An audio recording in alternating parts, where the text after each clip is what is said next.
আসসালামু আলাইকুম। মুখে দিলেই মিলিয়ে যাবে এমন একটি নরম তুলতুলে দুধ মালাই পিঠা। আপনি এভাবে তৈরি করে যাকেই খাওয়াবেন সে আপনার প্রশংসা করবে।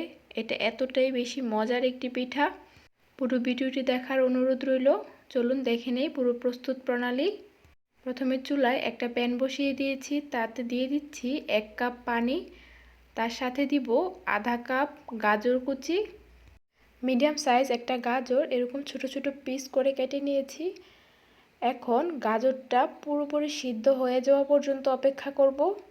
গাজরটা সিদ্ধ হতে প্রায় 10 থেকে 15 মিনিট লেগেছে। এখন ঢাকনা দিয়ে ঢেকে অপেক্ষা করব গাজরটা পুরোপুরি সিদ্ধ হয়ে আসা পর্যন্ত। প্রায় 15 মিনিট পর এখন দেখে নিচ্ছি গাজরটা পুরোপুরি সিদ্ধ হলো কিনা। আমার গাজর একদম পুরোপুরি সিদ্ধ হয়ে গেছে। এখন এই গাজরের সাথে আমি দিয়ে দিব সুজি। যতটুকু পরিমাণ গাজর নিয়েছি সুজি নিয়েছি তার অর্ধেক। সুজিটা আমি দেওয়ার পর ভালো করে নেড়েচেড়ে মিশিয়ে নিব। সুজিটা দেওয়ার পর যদি দেখেন পানির পরিমাণটা একটু বেশি আছে তখন একটু জাল করে নেবেন, যেন পুরোপুরি একদম ঘন হয়ে যায়। অনবরত নেড়ে নেড়ে যখন দেখবেন প্যান থেকে ডোটা অনেকটা আলাদা হয়ে যাচ্ছে তখন বুঝতে হবে এর ঘনত্বটা একদম পারফেক্ট। যখন প্যান থেকে এভাবে উঠে উঠে আসবে তখনই আমি চুলা থেকে নামিয়ে নিব। আর ডোটা যখন একদম পুরোপুরি ঠান্ডা হয়ে যাবে তখন কিন্তু অনেকটাই ঘন হয়ে যাবে। যখন ঠান্ডা হয়ে যাবে তখন আর এরকম আঠালো আঠালো মনে হবে না। আমার ডোটা পুরোপুরি ঠান্ডা করে নিয়েছি।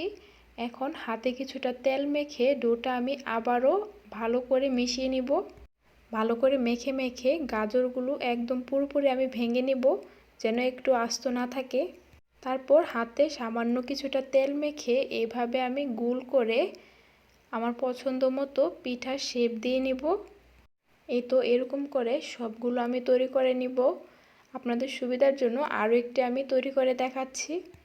হাতে চেপে চেপে এভাবে গোল করে নিব। তারপর একটা আঙ্গুল দিয়ে এইভাবে মাঝখান দিয়ে চেপে এইভাবে আমি ডিজাইন করে নিব।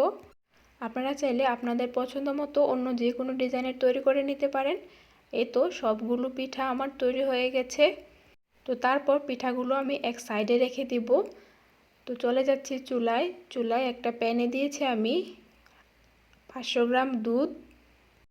দুধটা আমি অনেকক্ষণ জাল করে অনেকটাই ঘন করে নিয়েছি। 500 গ্রাম দুধ জাল করে করে এই ধরেন 300 গ্রামের মতো করে নিয়েছি। তারপর দিয়ে দিব পরিমাণ মতো চিনি, একটা এলাচ মুখটা এভাবে ভেঙে আমি দিয়ে দিব, আর দিব গুঁড়ো দুধ। এখন ভালো করে একবার নেড়েচেড়ে মিশিয়ে নিব।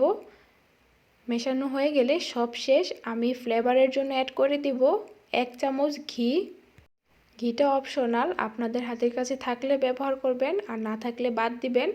তবে ঘিটা দিলে সুন্দর একটা স্মেল আসে, পিঠাগুলো খেতেও ভীষণ ভালো লাগে।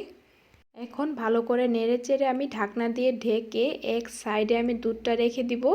দুধটা যেন পুরোপুরি ঠান্ডা হয়ে না যায় সেজন্য আমি ঢেকে এক সাইডে রেখে দিলাম।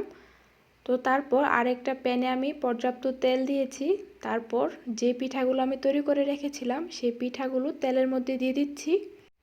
পিঠাগুলো অনেক বেশি সময় নিয়ে একদম মচমচে করে ভাজা যাবে না, তো সেজন্য চুলার আঁচ মিডিয়ামে রেখে দুপাশ হালকা লালচে করে আমি ভেজে নিব। পিঠাগুলো একটু নরম করে আমি ভেজে নিব। তো সবগুলো পিঠা দেওয়া হয়ে গেছে। একটা পাশ যখন কিছুটা লালচে হয়ে যাবে তারপর এভাবে উল্টিয়ে দিব। চুলার আঁচ মিডিয়ামে রেখে 3 থেকে 4 মিনিট আমি পিঠাগুলো ভেজে নিয়েছি। পিঠাগুলো যখন দুই পাশ একদম ভালো করে লাল লাল হয়ে যাবে তখন আমি তেল ঝরিয়ে তুলে নিব। আর এই পিঠাগুলো গরম অবস্থায় মালাইয়ের মধ্যে দিতে হবে, পিঠাগুলো ঠান্ডা করা যাবে না। আমি চুলা থেকে নামিয়ে একদম সাথে সাথে পিঠাগুলো মালাইয়ের মধ্যে দিয়েছি।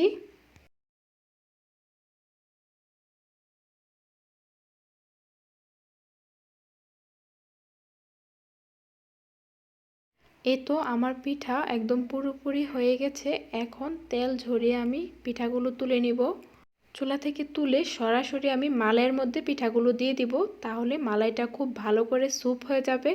সবগুলো পিঠা আমি 2 ব্যাচে ভেজে নিয়েছি। পিঠাগুলো তেল থেকে তুলে সরাসরি আমি মালাইয়ের মধ্যে দিয়ে দিচ্ছি। তারপর এভাবে নেড়েচেড়ে আমি ভালো করে মিশিয়ে নিব এবং অপেক্ষা করব 2 ঘন্টা। এই 2 ঘন্টার মধ্যে মালাইটা একদম ভালো করে স্যুপ হয়ে যাবে। চলে এলাম 2 ঘন্টা পর। এই যে দেখুন আমার পিঠাগুলো ফুলে একদম ডাবল হয়ে গেছে। পিঠাগুলো একদম নরম তুলতুলে হয়েছে, মুখে দিলে মিলিয়ে যাবে এতটাই নরম তুলতুলে হয়েছে। খেতে ভীষণই ভালো ছিল। একটা আপনাদের কেটে দেখাচ্ছি। এই যে দেখুন একদম নরম তুলতুলে। আপনি এভাবে তৈরি করে যাকেই খাওয়াবেন সে আপনার প্রশংসা করতে বাধ্য হবে, এতটাই মজার একটি পিঠা। তো আমার ভিডিওটি যদি একটু ভালো লেগে থাকে বরাবরের মতো আজও অনুরোধ রইল আমার চ্যানেলটা সাবস্ক্রাইব করার। আর যারা ফেসবুক পেজ থেকে দেখছেন আমার পেজটা ফলো করার অনুরোধ রইল। ভিডিওটি ভালো লাগলে লাইক এবং শেয়ার করে দিবেন। ভিডিও সংক্রান্ত যে কোনো মতামত কমেন্টে জানাতে পারেন। যারা এতক্ষণ পর্যন্ত সাথে ছিলেন সবাইকে জানাচ্ছি অসংখ্য ধন্যবাদ। আজকের মতো এখানেই বিদায় নিচ্ছি। দেখা হবে নতুন কোনো রেসিপিতে। ততক্ষণ পর্যন্ত সবাই খুব ভালো থাকবেন, সুস্থ থাকবেন। আসসালামু আলাইকুম।